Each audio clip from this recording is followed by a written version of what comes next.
এই বর্ষাকালে ছাদে উঠলেই দেখি চারদিকে স্যাঁতস্যাঁতে। টবের নিচে পানি জমে আছে, শুকনো পাতা ভিজে গেছে। গাছগুলো ঠিকই আছে, কিন্তু মাঝে মাঝে দেখি টবের পাশে বা ইটের নিচে কুকড়ে কুকড়ে কিছু একটা চলাফেরা করছে।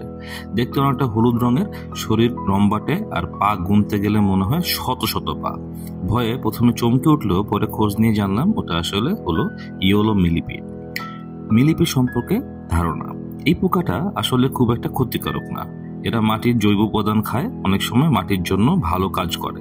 কিন্তু সমস্যা হয় যখন বর্ষাকালে ওরা দলে দলে ছাদে উঠে আসে, বিশেষ করে টবের নিচে, ইটের ফাঁকে, শুকনো পাতার নিচে যেখানে একটু স্যাঁতস্যাঁতে জায়গা পায় সেখানে আস্তানা বানায়। আর বেশি হলে বীজতলায় ছোট ছোট গাছ বা শিকড়ের চারপাশে ঘোরাঘুরি করে, এতে গাছ দুর্বল হয়ে যায়। মিলিপিড দূর করার উপায়: চিন্তা করবেন না, কিছু সহজ উপায়ে এদের কমিয়ে ফেলা যায়। প্রথমত, ছাদে পানি জমে থাকতে দিবেন না। টবের নিচের প্লেট ফাঁকা করুন, ড্রেনেজ ভালো রাখুন।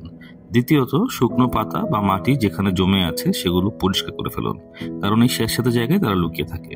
তৃতীয়ত, মাটিতে হালকা করে চুন ছিটিয়ে দিন, এতে মাটি একটু শুষ্ক হয় আর মিলিপিড থাকতে চায় না। চতুর্থত, ডায়ামেথিক্যালাস আর্থ বা কাঠকয়লার গুঁড়া ব্যবহার করতে পারেন, এটা মিলিপিডের জন্য বিরক্তিকর, ওরা পালিয়ে যায়। আর পঞ্চমত, একটু সাহস নিয়ে রাতে টর্চ আর গ্লাভস পরে কিছুটা সময় নিয়ে ওদেরকে ধরতে পারেন, ধরে বের করে ফেলে দিন। শেষ কথা, সব পোকা মাকড় আসলে গাছের জন্য খারাপ না। ইয়েলো মিলিপিডে কম থাকলে গাছের ক্ষতি করে না, বরং উপকারী করে।